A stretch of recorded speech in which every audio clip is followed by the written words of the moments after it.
The Koralmbahn is one of the biggest projects in the expansion of the Austrian rail network. It will reduce travelling time between the cities of Graz and Klagenfurt from 3 hours to 1 hour. The Koralm route is 127 kilometers long and will take over a quarter of a century to build. Surveying started out the old-fashioned way, by hand walking. Luckily today, the project has the company Draufsicht aboard. Their name means top view in German, which is exactly what they offer. They survey areas with one simple drone flight.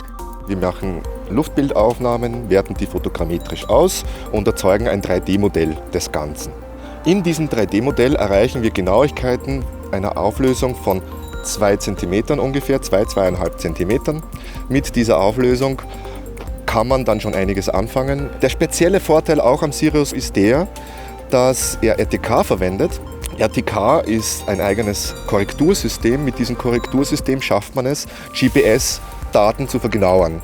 Im normalen Fall hat man in GPS eine Genauigkeit von, also eine schlechte Genauigkeit eigentlich von bis zu 10 Metern. Mit RTK schafft man es wesentlich weiter runter.